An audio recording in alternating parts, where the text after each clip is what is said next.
আজকে আমরা মার্কেটের মধ্যে একটা ভারী সেলিং দেখলাম। নিফটি 350 পয়েন্টের বেশি, এছাড়াও মিড ক্যাপ এবং স্মল ক্যাপ ইন্ডেক্সে 3 থেকে 3.5%-এরও বেশি সেলিং এসছে।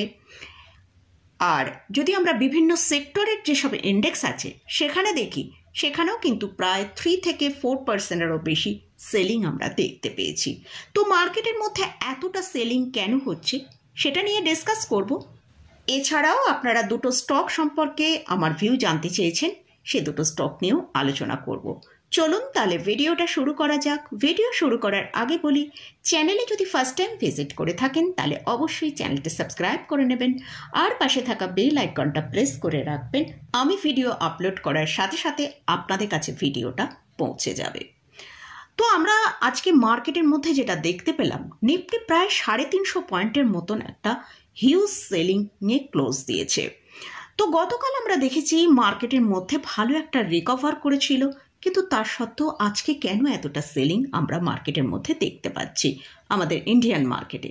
তো সেইটা কি কারণের জন্য সেলিং, তার জন্য 5টা কারণ রয়েছে। প্রত্যেকটা কারণ আমি আপনাদের সাথে আলোচনা করছি। ফার্স্ট যে কারণটা আমরা গতকালই আপনাদের সাথে ভিডিওয়ে শেয়ার করেছিলাম, যে হয়তো আমরা আমাদের ইন্ডিয়ান মার্কেটে এতটা বেশি কারেকশন দেখছি না, কিন্তু যদি আমরা গ্লোবাল মার্কেটের দিকে ফোকাস করি সেখানে কিন্তু একটা হিউজ কারেকশন চলছে। তাই কিন্তু আমরা গতকাল রাত্রে দেখেছি ডাউন জোন প্রায় 1680 পয়েন্ট, ন্যাসড্যাক 1000 পয়েন্টেরও বেশি কারেকশন দেখিয়ে ক্লোজ দিয়েছে। তো তারই ইম্প্যাক্টে আমাদের ইন্ডিয়ান মার্কেটের মধ্যেও কিন্তু আমরা ভালো একটা সেলিং দেখতে পেলাম। যেহেতু ইউএস মার্কেট হচ্ছে অনেক বড় মার্কেট, তো তার ইম্প্যাক্টটা আমাদের সব মার্কেটের ওপরেই কিছুটা হলেও পড়বে। তো সেই পরিপ্রেক্ষিতেই কিন্তু আজকে আমরা ভালো সেলিং আমাদের ইন্ডিয়ান মার্কেটে দেখতে পেলাম। সেকেন্ড যে রিজনটা, গতকাল আমরা হয়তো মার্কেটের মধ্যে রিকভার দেখেছিলাম, কিন্তু সেই রিকভারিতে এফআইস এবং ডিআইসদের সেরকম কিন্তু কোনো বাই পজিশন ছিল না। তো তার ফলে কিন্তু মার্কেট সেখান থেকে ভালো ওপরের দিকে আপসাইড দেখাতে পারেনি। আজকে আমরা সেই জন্যই কিন্তু মার্কেটের মধ্যে একটা ভালো সেলিং প্রেশার দেখতে পেলাম। থার্ড যে পয়েন্টটা, গতকাল আমরা শুনেছিলাম যে আমাদের ট্রাম্প স্যার ফার্মা সেক্টরকে এখন ছাড় দিয়েছে, সেখানে ট্যারিফ বসায়নি। কিন্তু আমরা রিসেন্ট যে নিউজটা পেলাম, কোনো একজন রিপোর্টার তাকে জিজ্ঞাসা করেছেন তাহলে ফার্মা সেক্টরের কি এখন ট্যারিফ হবে না, তো তারই পরিপ্রেক্ষিতে তিনি বলেছেন না না, আমি ইমিডিয়েট ফার্মা সেক্টরেও ট্যারিফ বসাবো। তারই পরিপ্রেক্ষিতে আজকে কিন্তু ফার্মা সেক্টরে গতকাল আমরা যেমন দেখেছিলাম ফার্মা সেক্টরে একটা হিউজ বাইং এসছিল, তো সে তার থেকে আজকে আমরা দেখলাম ফার্মা সেক্টরে এই একটা নিউজের পরিপ্রেক্ষিতেই ফার্মা সেক্টরে একটা 4%-এরও বেশি ডাউন দেখতে পেয়েছি। তো সেটাই ফার্মা সেক্টরের কিন্তু একটা খুব ভালো কন্ট্রিবিউশন রয়েছে মার্কেটকে নিচে নামানোর। ফোর্থ যে পয়েন্টটা, সেটা হচ্ছে আজকে আমরা যদি আজকেও গ্লোবাল মার্কেটের দিকে ফোকাস করি, সেখানে আমরা দেখতে পাচ্ছি ডাউন জোনের ফিউচার 360 পয়েন্ট নিচে ট্রেড করছে।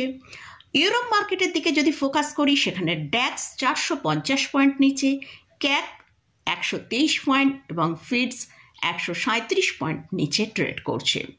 এছাড়াও আমরা যদি এশিয়া মার্কেটের দিকে ফোকাস করি, সেখানে আমরা গিফট নিফটিকে দেখছি 392 পয়েন্ট নিচে, এবং নিকায়ে যদি দেখি আজকেও নিকাইতে খুব ভালো সেলিং হয়েছে, যেটা নিকাই ক্লোজ দিয়েছে 950 পয়েন্টের নিচেই তাদের ক্লোজিংটা এসছে।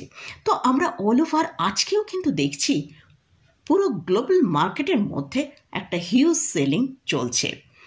তো তারও পরিপ্রেক্ষিতে কিন্তু আজকে আমাদের ইন্ডিয়ান মার্কেটেও আমরা একটা ভালো সেলিং দেখতে পেলাম। আর লাস্ট যে পয়েন্টটা নিয়ে আলোচনা করছি সেটা হচ্ছে, আমরা যে শুধুমাত্র আমাদের এই স্টক মার্কেটে ভালো সেলিং দেখছি তা নয়, এছাড়াও অন্যান্য যেসব আদার অ্যাসেটস ক্লাসগুলো আছে সেসব তাদের যে মার্কেটগুলো রয়েছে সেখানে আমরা মেটালের মধ্যে ভালো সেলিং দেখছি। গোল্ড, সিলভার সেখানেও কিন্তু একটা ভালো কারেকশন নিয়ে এখন ট্রেড করছে।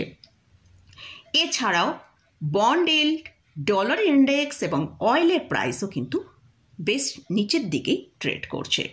তো আমরা অল ওভার দেখছি সব মার্কেটের মধ্যেই কিন্তু ভালো সেলিং এসছে, যার ফলে আজকে আমাদের ইন্ডিয়ান মার্কেটে আমরা এতটা সেলিং দেখলাম। দেখুন, যখন খারাপ সময় যায় তখন কিন্তু সবাই একসাথেই পড়ে। তো সেটাই আমরা মার্কেটের মধ্যেও দেখতে পাচ্ছি যে এখন যেহেতু এই ট্যারিফ নিয়ে এত মার্কেটের মধ্যে আনসার্টেনিটি রয়েছে, এত নার্ভাসনেস রয়েছে, সেক্ষেত্রে আমরা দেখতে পাচ্ছি সব ইন্ডেক্সে এবং বিভিন্ন আর আদার্স যেসব মার্কেটগুলো আছে যেমন ডলার ইন্ডেক্স, এমনকি ক্রিপ্টোকারেন্সি পর্যন্ত অনেকটা ডিক্লাইনে ট্রেড করছে। তো সব অ্যাসেটস ক্লাসগুলোতেই এখন আমরা দেখতে পাচ্ছি ভালো সেলিং এসছে। ওভারঅল সব জায়গাতেই কিন্তু আমরা ভালো সেলিং দেখছি। এই 5টা কারণের জন্যই কিন্তু মার্কেটে আমরা আজকে এতটা সেলিং দেখতে পেলাম। এছাড়াও আমরা যদি আইটি ইন্ডেক্সের দিকে ফোকাস করি, গতকাল আইটি ইন্ডেক্সে প্রায় 4%-এর বেশি ডিক্লাইন এসেছিল। আজকেও আমরা আইটি ইন্ডেক্সে 3%-এরও বেশি ডিক্লাইন দেখতে পাচ্ছি। আইটি ইন্ডেক্স কিন্তু এখন বেশ কিছুদিন এই কারেকশনের মধ্যে থাকবে, কারণ আইটি ইন্ডেক্সের ম্যাক্সিমাম রেভিনিউটা ইউএস মার্কেট থেকে জেনারেট হয়। এছাড়াও অটো ইন্ডেক্স গতকাল কিন্তু আমরা দেখেছি 1%-এর মতন ডিক্লাইন দিয়েছিল, কিন্তু আজকে আমরা দেখেছি অটো ইন্ডেক্সের মধ্যেও প্রায় 3%-এর মতন সেলিং দেখলাম।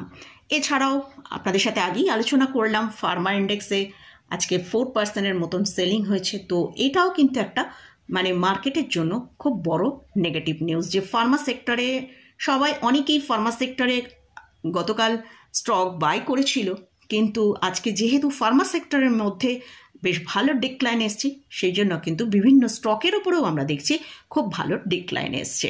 তো আজকে আমরা নিফটি ব্যাংক এবং নিফটি ফাইন্যান্স এই দুটো ইন্ডেক্স মোটামুটি তো ভালো পারফরমেন্স দেখিয়েছিল। নিফটি ব্যাংকের ক্ষেত্রে আমরা দেখেছি আজকে গতকালই আপনাদের সাথে শেয়ার করেছিলাম, যদি ব্যাংক নিফটি 51,650-এর ওপর ট্রেড করতে থাকে তাহলে ব্যাংক নিফটিকে আমরা 51,850-এর ওপর আপসাইড দেখতে পেতে পারি। তো আমরা আজকে দেখেওছি নিফটি ব্যাংক আজকে কিন্তু 51,850-এর ওপরে ট্রেড করেছিল, কিন্তু যেহেতু আমরা অল ওভার সব মার্কেটের মধ্যে এতটা সেলিং দেখছি, তাই ক্লোজিং টাইমে আমরা ব্যাংক নিফটির মধ্যেও কিন্তু একটা হালকা নেগেটিভে ক্লোজ দিতে দেখলাম, কিন্তু এনবিএফসি সেক্টরের মধ্যে একটা পজিটিভ ক্লোজিং আমরা পেয়েছি। মোটামুটি এটা গেলে ওভারঅল মার্কেটের মধ্যে কেন এতটা সেলিং এলো এবং বিভিন্ন ইন্ডেক্স কিভাবে ট্রেড করেছে সেই নিয়ে আলোচনা করলাম। এবারে আসছি দুটো স্টক নিয়ে আলোচনা করব। আমার এক ভিউয়ার্স তিনি বলেছেন এই স্টক দুটো তার পজিশনে রয়েছে, তো এই স্টকগুলো আমার কি ভিউ সেটা শেয়ার করতে বলেছেন। তো প্রথমে আগে আমরা ভোল্টাসটা নিয়ে আলোচনা করব। ভোল্টাস স্টকটা কীরকম ট্রেড করেছে সেটা আগে আমরা দেখব। 1297 টাকা আজকে ক্লোজিং দিয়েছে। স্টকটা কিন্তু আজকে প্রায় 4%-এর মতন ডিপ হয়েছিল। তো এই স্টকটাকে যদি তার 52-উইক হাই দেখি সেটা হচ্ছে 1944 টাকা। সেখান থেকে আমরা রিসেন্ট দেখেছি 39% ডিক্লাইন এসেছিল, কিন্তু যে লোয়ার লেভেলটা তৈরি করেছিল সেখান থেকে একটা কিন্তু স্টকের মধ্যে ভালো আপসাইড দেখিয়েছিল। সেটা মোটামুটি আমরা দেখেছি 1495 পর্যন্ত আপসাইড তৈরি করেছিল, কিন্তু মার্কেটের এই এত নেগেটিভের মধ্যে এই স্টকের মধ্যেও কিন্তু আমরা লাস্ট এক মাসে একটা ভালো নেগেটিভ দেখতে পেলাম, যেটা যে আপসাইডটা তৈরি করেছিল সেখান থেকে প্রায় 15% ডিক্লাইন আবারও এসেছে। তবে এটা সামার সিজনের স্টক বলে এই স্টকের মধ্যে হয়তো আমরা আগামী কয়েকদিনের মধ্যে এখানে একটা বাই দেখতে পারি, আর এটা কনজিউমার ডিউরেবল সেক্টরে বিলং করে। তো এই স্টকগুলো মোটামুটি সামার সিজনে একটা ভালো আপসাইড দেখায়। তো যদি এই স্টক আপনার পোর্টফোলিও হোল্ডিংয়ে থাকে তাহলে অবশ্যই হোল্ড করতে পারেন। আর এই স্টকের জন্য যেটা এখন যে সাপোর্টটা রয়েছে সেটা হচ্ছে 1150 টাকা। এই সাপোর্টটা যদি মেনটেন করতে পারে তাহলে কিন্তু স্টকটার ভেতরে আবার ভালো একটা আপসাইড আসতে পারে। এবারে আসছে আমার ভিউয়ার্স এখানে 1360 টাকায় বাই করেছেন। তো এই স্টকটা যদি তিনি 6 থেকে 8 মাসের জন্য হোল্ডিংয়ে রাখতে পারেন, আমার মনে হয় এখান থেকে একটা ভালো প্রফিট তিনি দেখতে পেতে পারেন। তো অবশ্যই এর জন্য কিন্তু স্ট্রিক্টলি স্টপ লস মেনটেন করতে হবে, আর যদি 6 থেকে 8 মাসের জন্য স্টকটা হোল্ড করতে পারেন তাহলে অবশ্যই হোল্ডিংয়ে রাখতে পারেন। নেক্সট যে স্টকটা নিয়ে আলোচনা করছি সেটা হচ্ছে ব্লু স্টার। এই স্টকের কারেন্ট প্রাইস চলছে 2031 টাকা। এই স্টকটা আজকে 2.97% ডিক্লাইন দেখিয়েছে।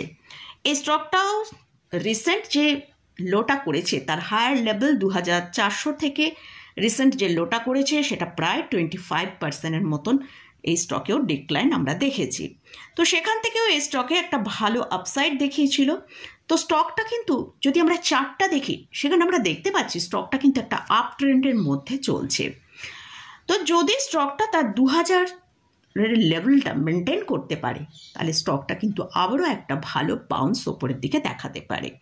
আর যদি 2000কে ব্রেক করে নিচে আসে তাহলে কিন্তু স্টকটার ভেতরে একটা ভালো সেলিং আসতে পারে, যেটা 1900 থেকে 1850 টাকা পর্যন্ত নিচের দিকে আসতে পারে।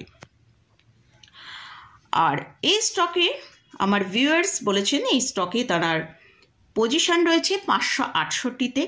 আশা করছি তিনি তাহলে অনেক দিন ধরে স্টকটা হোল্ড করে রেখেছেন এবং স্টকটা মোটামুটি আমরা দেখেছি 2400 টাকা পর্যন্ত হাই তৈরি করেছিল। তো তার স্টকটা প্রায় কয়েক গুণ রিটার্ন তাকে দিয়েছেন। তিনি চাইলে অবশ্যই হোল্ড করতে পারেন, কারণ কোম্পানির যথেষ্ট ফান্ডামেন্টালি একটা গুড কোম্পানি। এই স্টককে পোর্টফোলিও হোল্ড করে রাখা যেতে পারে। এই দুটো স্টক নিয়ে আলোচনা করলাম। এই স্টকে কিন্তু কোনোরকম কোনো বাই রেকমেন্ডেশন নেই। তো মার্কেটে এই যে আমরা এতটা সেলিং দেখছি, তো আমার মনে হয় আমাদের হয়তো মার্কেটের মধ্যে আর 2 কি 3টে মাস আমরা এই মার্কেটকে এরকম একটা কারেকশান মোড বলুন, সাইডওয়েজ মোডেই বলুন, হয়তো আমরা দেখব। আমার মনে হয় যে আমরা জুন মাসের এন্ড থেকে আমাদের ইন্ডিয়ান মার্কেটে একটা হয়তো আপসাইড বাউন্স আমরা দেখতে পেতে পারি।